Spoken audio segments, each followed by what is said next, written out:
ሰላም ጤና ይስጥልን ውድ ተመልካቾቻችን ከኦሮሚያ ሚዲያ ኔትወርክ የዕለቱን የአማርኛ ዜናዎች ይዘንላችሁ ቀርበናል። ከዜናዎቹ ጋር ማብራሪያችሁ የምቆየው ጫልቱ ሰፉ ነኝ። በኢትዮጵያ በኮሮና ቫይረስ የተያዙ ተጨማሪ 6 ሰዎች መኖራቸው ተረጋገጠ። ባለፉት 24 ሰዓት የላቦራቶሪ ምርመራ ከተደረገላቸው 74 ሰዎች ውስጥ 6 ሰዎች በኮሮና ቫይረስ መያዛቸው የተነገረ ሲሆን ይህም በኮሮና ቫይረስ የተያዙ ሰዎችን ቁጥር 35 እንዳደረሰው የጤና ሚኒስቴር ገልጿል። በቫይረሱ መያዛቸው ከተረጋገጡት ውስጥ 5ቱ ከአዲስ አበባ ሲሆኑ አንድ ሰው ደግሞ ከድሬዳዋ ከተማ ነው። በአዲስ አበባ ከተያዙት ውስጥ ሁለቱ የጉዞ ታሪክ ያላቸው ሲሆን የመጀመሪያው የ35 ዓመት ወንድ መጋቢት 10 ቀን 2012 ዓ.ም ከዱባይ የመጣ ሲሆን ሁለተኛው የ30 ዓመት ወንድ በተመሳሳይ ከዱባይ መጋቢት 8 ቀን 2012 የመጣ መሆኑ ታውቋል። ሁለቱም አስገዳጅ የለይቶ ማቆያ ተግባራዊ ከመሆኑ በፊት የገቡ ናቸው ሲል የጤና ሚኒስቴር ገልጿል። ሶስተኛው የ28 ዓመት ወንድ አራተኛውም የ50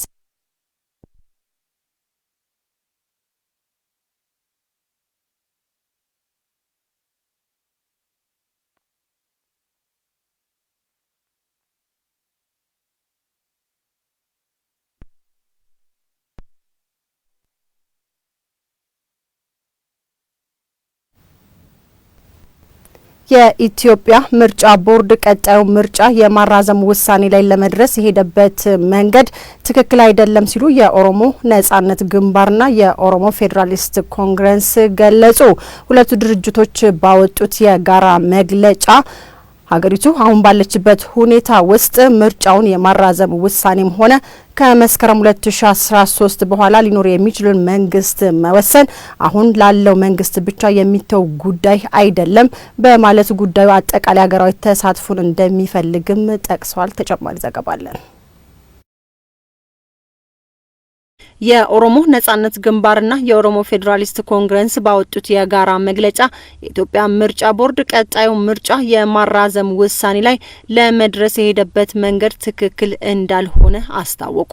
ሁለቱ ድርጅቶች ባወጡት የጋራ መግለጫ ላይ እንዳሉት ኮቪድ-19 በምርጫ 2012 እቅድና የጊዜ ሰሌዳ አፈጻጸም ላይ ተግዳሮቶችን ደቅኖ ቦርዱን እየተፈታተነ መሆኑን እንደሚረዱ አመላክተው ነገር ግን ብሔራዊ ምርጫ ቦርድ እነዚህ ውሳኔ ላይ ለመድረስ የሄደበት መንገድ ትክክል አይደለም ብለን እናምናለን ብለዋል።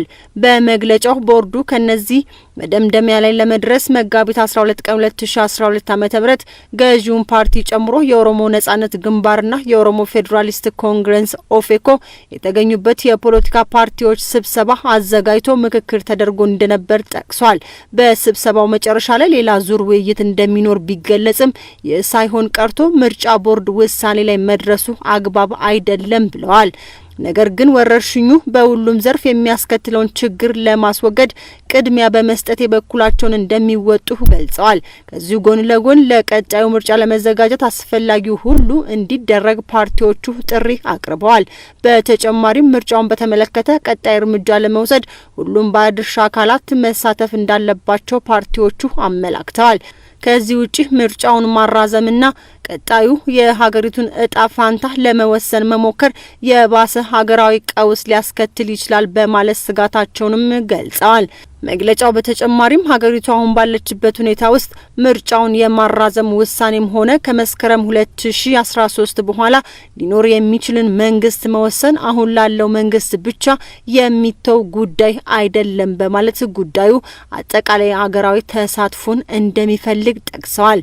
ከበሽታው ጋር ተያይዞም ወረርሽኙን ለመግታት ተብሎ በመንግስት የሚወጡ ህጎች፣ ደንቦችና ውሳኔዎች እየጠበበ የመጣውን የተፎካካሪ ፓርቲዎችን እንቅስቃሴ የባሰ ለማጥበብ መንግስት እንዳይጠቀምበት ቁጥጥር ማድረግና አስፈላጊ የሆኑ ህጎችን ከማውጣት እንዲቆጠብ ጠይቋል።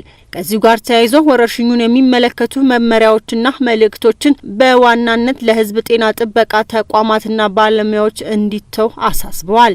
በመግለጫው ማጠቃለያ ላይም ጉዳዩ አጠቃላይ ሀገራዊ ተሳትፎን እንደሚፈልግ መግለጫው ጠቅሶ ምርጫውን ለማራዘምም ሆነ በቀጣይ እርምጃ ላይ መንግስት፣ የፖለቲካ ፓርቲዎች፣ የሲቪክ ማህበራትና ሌሎች ባለድርሻ አካላት ተገኝተው ተከታታይ ውይይትና ምክክር በማድረግ ሁሉም አማራጭ ሀሳቦች ማቅረብ እንዲችል መንግስት ሁኔታዎችን እንዲያመቻችም ሁለቱ ፓርቲዎች ጠይቀዋል። ይህ በእንዲህ እንዳለ የኦሮሞ ነጻነት ግንባርና የኦሮሞ ፌዴራሊስት ኮንግረስ በምርጫ ቦርድ ላይ በጋራ ያሰሙትን ቅሬታ በተመለከተ የኢትዮጵያ ምርጫ ቦርድ የአመራር አባል ሶሊያና ሽመልስ በስልክ በሰጡት አስተያየት የመጀመሪያውን ንግግር ከፓርቲዎቹ የአመራር አባላት ጋር መደረጉን ገልጸው ሁለተኛውን ስብሰባ ግን አሁን ባለው ተጨባጭ ሁኔታ ማካሄድ አልተቻለም ብለዋል። ባልደረባችን ደጀኔ ጉተማ ነው ያነጋገራቸው። የተለያየ ስቴትመንት ካላነበብን በስተቀር በእርግጥ ስቴትመንታቸው ላይ ያሉት የመጀመሪያው ማማከር አማክሮናል፣ ነገር ግን በተጨማሪ ማማከረናል ብለን እየጠበቀን ነበር ነው የሚለው።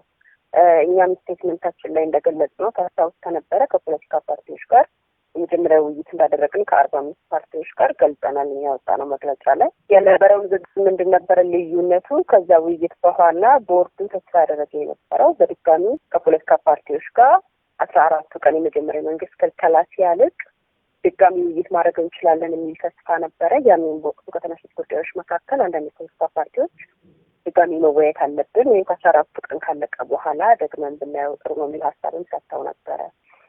ሁለተኛውን ዙር የሆነውን ውይይትም ማካሄድ አልቻልንም። ያልቻልንባቸው የተለያዩ ምክንያቶች አሉ።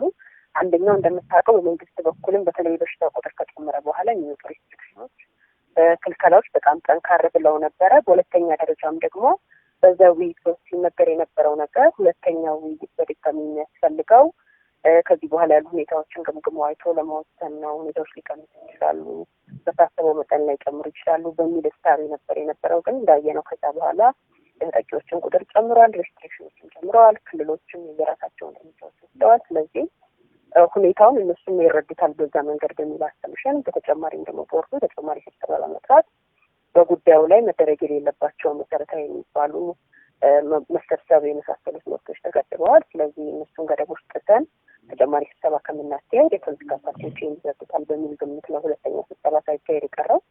ምርጫ ቦርዱ አሁንም ወደ መንግስት እያደላ ነው፣ ነጻና ገለልተኛ አለመሆኑን ከዚህ እንቅስቃሴው ማወቅ ይቻላል ይላሉ። እዚህ ላይ ምን አስተያየት አለ?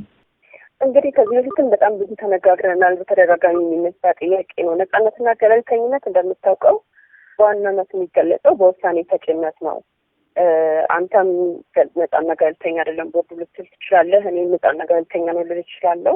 ሁላችንም የየራሳችን የግል አስተያየቶች ሊኖሩን ይችላሉ፣ እንደምታውቀው ከተለያዩ ነገሮች የሚመነጩ። ነገር ግን እነዚህ ነገሮች በማስረጃ አስደግፈን በዚህ የተነሳ ነው እና ይሄኛው ደግሞ መሆን የነበረበት በዚህ ነው ወይም ቦርዱ በዚህ መልኩ ያደረገው የተሻለ ይሆን ነበር የምንለው ነገር ካላቀረብን በስተቀረ ውሳኔ ሰጭነት ሂደቱን ካልገመገምን በስተቀር የውሳኔ ሰጭነት ሂደቱ ዋና መለኪያ የሆነውን የቦርዱን ትራንስፓረንሲ ግልጸኝነት የሚባለውን ነገር ለክተን ግልጸኝነት ይጎለዋል፣ ውሳኔ ሲሰጥ ደግሞ በዚህ መልኩ የተነሳ እዚህ አይደለም ብለን ካላነሳን በስተቀር ዝም ብለን በጥቅሉ ቦርዱን ዝም ብሎ ይጠረጠራል ብለን ማለት ያው ትርጉም የሌለው ነገር ነው። እንረዳለን ከዚህ በፊት ከነበረው የቦርድ አመራር የአቋም አንጻር ወደ ኋላ ቶሎ መለስ ብሎ ተንሸራቶ በፊት የነበረውን ነገር የማስታወስና ወደዛ ሊመለስብን ይችላል የሚል ስጋቶችንም የማየት ነገር ሊኖር ይችላል። በተለያዩ ፖለቲካ ፓርቲዎች ግን እኛ መለካት አለበት ብለን የምናምነው በተሰጡ ስፔሲፊክ ውሳኔዎች 1፣ 2፣ 3 ውሳኔዎች ትክክል አይደሉም በሚባሉ ወይም ደግሞ በግልጸኝነት ደረጃ የቦርዱ አመራር አባላትም ሆነ ቦርዱ ተጠይቆ ሳይመልሰው የቀረው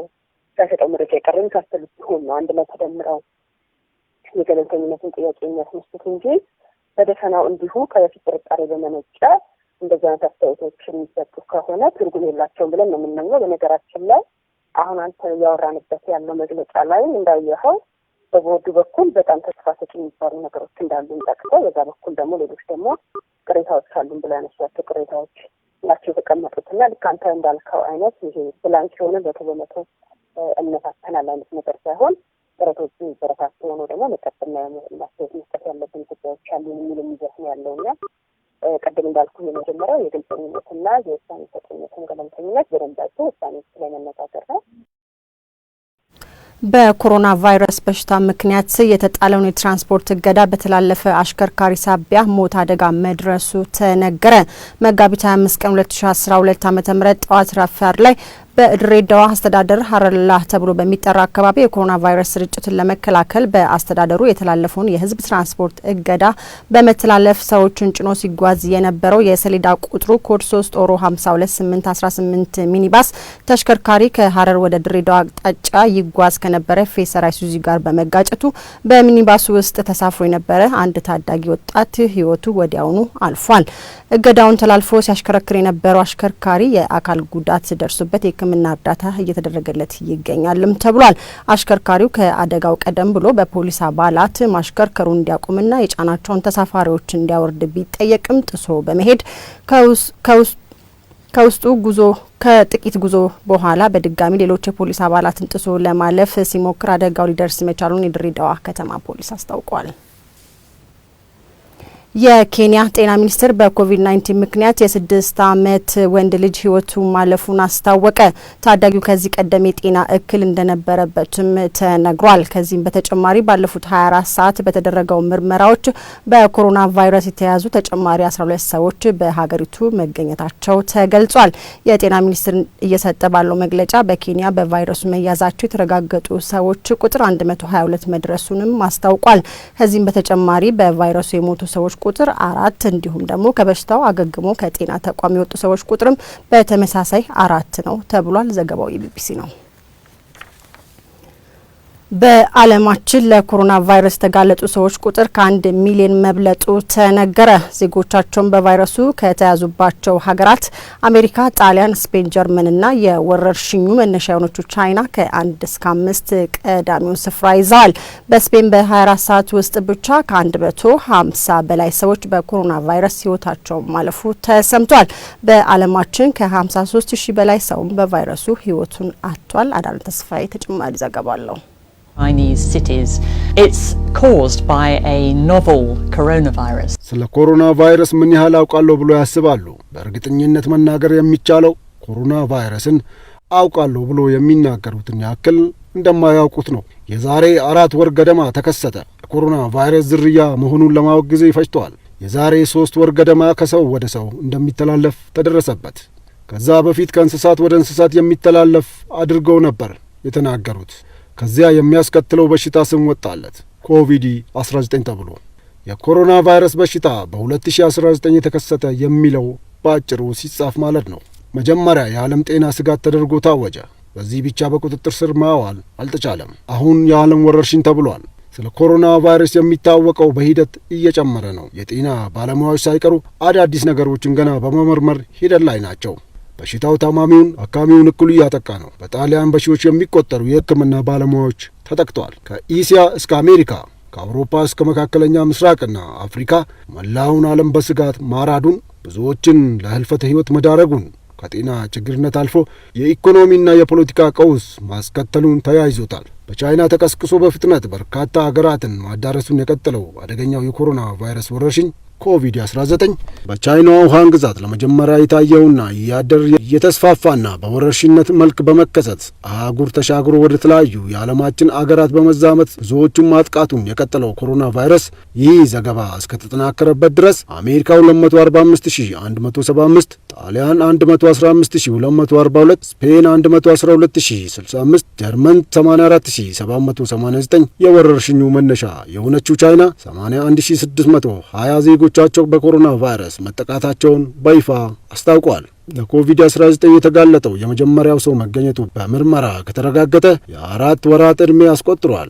በዚህ ጊዜ ውስጥ ግን ለማመን የሚከብዱ በርካታ ነገሮች እውን ሆነዋል። ለቫይረሱ የተጋለጡ ሰዎች ቁጥር ከ1,016,534 በልጧል። ከ53,069 ሰው በላይም ሕይወቱን አጥቷል። እስከ ቅርብ ሳምንታትም ድረስ ለቫይረሱ የተጋለጡ ሰዎች ቁጥር በእጅጉ አናሳ የነበረበት ዛሬ ከ245,175 በላይ ሰዎች የተጠቁባትና ከ6,059 በላይ ሰዎች የሞቱባት ዩናይትድ ስቴትስ በወረርሽኙ መዛመት መጠንና ስፋት የወረርሽኙ መነሻ ከሆነችው ቻይና በ3 እጥፍ በመብለጥ በቫይረሱ ክፉኛ የተጠቁ ጣሊያንና ስፔንን አስከትላ በቀዳሚነት የተቀመጠች ሀገር ሆናለች። ከዓለም ዙሪያ ከ180 ሀገሮችና ግዛቶች በላይ የቫይረሱን ከሀገራቸው አልፎ መግባት ይፋ አድርገዋል። በስፔን በ24 ሰዓት ውስጥ ብቻ ከ750 ሰዎች በላይ በኮሮና ቫይረስ ሕይወታቸው ማለፉ ተሰምቷል። ይህም በሀገሪቱ በቫይረሱ ሕይወታቸውን ያጡ ሰዎች ብዛት 10348 እንዳደረሰ ተሰምቷል። በሀገሪቱ ከ112000 ሰዎች በላይ በቫይረሱ የተጠቁ ሲሆን 26743 ሰዎች ደግሞ